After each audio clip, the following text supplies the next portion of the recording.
Alright everyone, it's time for another story time video. Here's a funny story that happened to me back in the day. This actually came up because somebody tweeted out, what are some bad habits that people take part in at movie theaters that you hope that people leave behind when movie theaters reopen after the quarantine?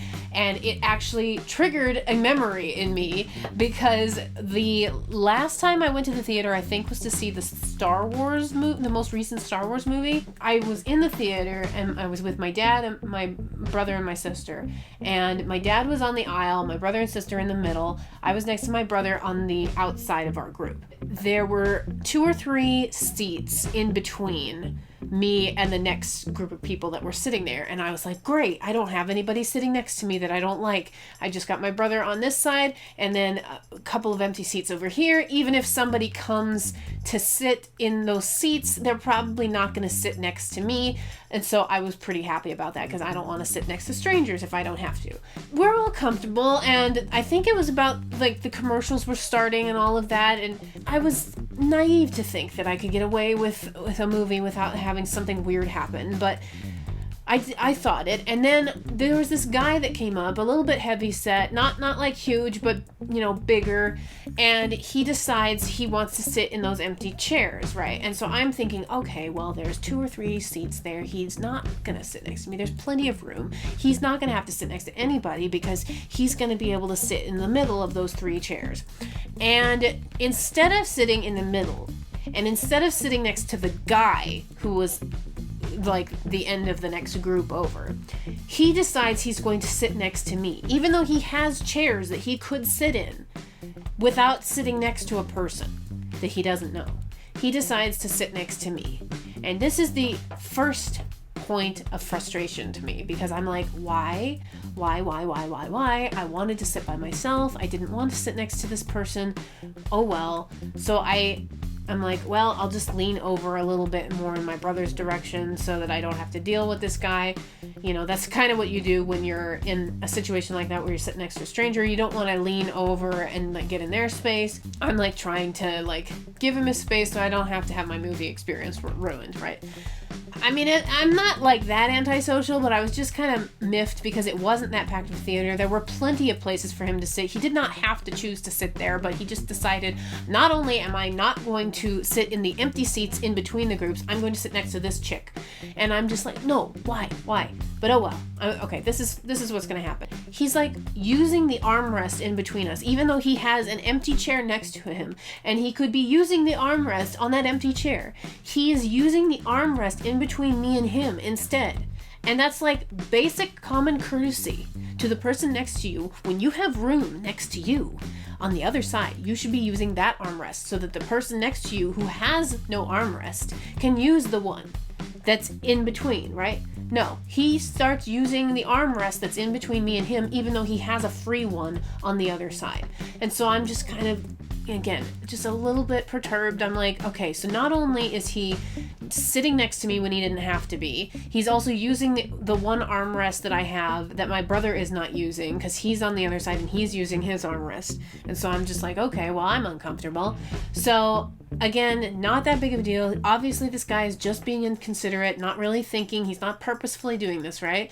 So I think I continue to watch the movie, and my siblings and I are a little bit boisterous when we're in a movie. Sometimes we'll whisper to each other and we'll be like, oh my gosh, did you see that? Or something like that. We're not too loud, I would say, unless the movie is exceptionally bad and we're trying to express the fact that this is a really, really bad movie. But even then, we would never get loud to the point that it would like bother somebody. But we do occasionally whisper back and forth or like elbow each other or whatever. And so I'm pretty sure this guy is probably hearing that a little bit because he's right there in our space. And why is he there? I will never know. But so we're doing a little bit of that. And probably about halfway into the movie, this guy starts like interacting with me or like commenting, like he's trying to talk to me about what's happening in the movie, and I'm just like, this is weird. This guy is not part of our group. He doesn't know who we are. He's not trying to interact with the larger group as a whole. He's just talking kind of to me a little bit, and I'm just like, what is going on here? This is just weird. And so anytime I would have a comment or I would whisper, I would purposefully turn in the direction of my siblings and make it in their direction so that it was very visibly obvious that this guy was not included in what I was saying. I wasn't trying to give the impression that I was talking to him. And he's like, he continues to do this, and I'm just like, this is so weird. Why are you interacting with me? What I've made, like, even like in the middle of one of his statements that he made, I turned in the middle of the statement to talk to my brother to clearly express my intent of, I'm talking to these people. You are a stranger. I don't know who you are. I don't know why you're sitting next to me. I don't want to talk to you. And he still continues to do this. So even after that, after the movie's over, there's no post-credit scene after a Star Wars movie, but we usually sit there during the credits just to allow the theater to kind of clear out and, empty, so that it's not like a stampede of us trying to get out, because that's just always frustrating. And this guy continues to sit with us and continues to talk to me about what he thought about the movie. And he's not talking very loud. He's only talking loud enough so that I can hear him. And he's not talking to himself because he's clearly addressing me. He's clearly addressing me, and I was so frustrated and annoyed at this point. And I'm like, why are you talking to me still, even after this? And I'm like full body turned away from him, talking to other people, and he's continuing to talk. And then finally, he gets up, he stands up, and he sits up straight, or I can't quite remember, this was quite a while ago, but he sits up and he says, well, that was fun. I'm going to go do such and such now. And I'm like, I don't care. I wish you had gone and done such and such when you first came and sat down. So here's what I think was going on. I think, because the guy was not very attractive. The guy was pretty heavyset. The guy clearly was lonely. He looked like he had just gotten off of work to come and see this movie. I was irritated. I think what was going on is I think the guy was lonely, and I think he was pretending that I was his date at the theater. And that was a kind of a light bulb moment, because I didn't realize that guys did this. I have never done this as a woman. I would never dream of doing this, because this seems like something a crazy person might do. But it seems the guy was lonely, and he wanted to pretend that he had a date to the movie, and so he just found whatever random girl was sitting in the vicinity of his eye line and decided that he would have his little fantasy. And it was weird. It was just really weird. It was like, I'm not here to be your pretend date. Now, granted, I understand going to the movies by yourself sucks. It's not fun.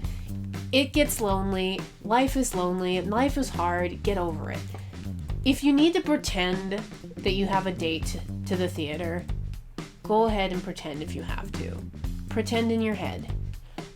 Fool yourself in your fantasy. That's not going to bother me. Here's what's going to bother me. When you try to pull me into your fantasy. Me, the stranger. Me, the strange woman who wants nothing to do with you. Have no idea who you are. You could be a crazy person for all I know. I don't want to interact with you. You can't allow your little fantasy to try and make yourself feel better affect other people. You're just going like too far beyond at that point. And so this is what I'm saying to anybody who's ever experienced this, or anybody who's ever thought, oh, you know what, in order to make myself feel better, I think I'm gonna pretend the person sitting next to me is my date. Don't do that. Like, you can think it in your head, although it's not healthy.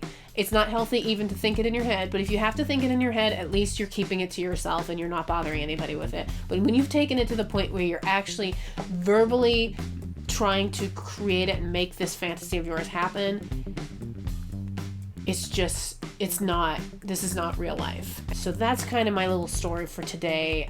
My dad, actually, I told him what was going on. He said he saw the guy and he was like, this is kind of weird that he was sitting over there next to me like that when there was plenty of seats open, that he didn't have to sit next to somebody. And when I told my dad what the guy was doing, he was like, oh my gosh, I would have traded seats with you and told the guy to move. if I had known. But yeah, so I've told this story to other people, and they're like, this guy was weird. This guy clearly had problems. So it's not just me like making a big deal about this. Anyway, so that's my little story for today. If you like this video, please subscribe to the channel, like the video, comment, ring the bell, do all the stuff that the YouTubers tell you to do, and I will talk to you guys on the next video.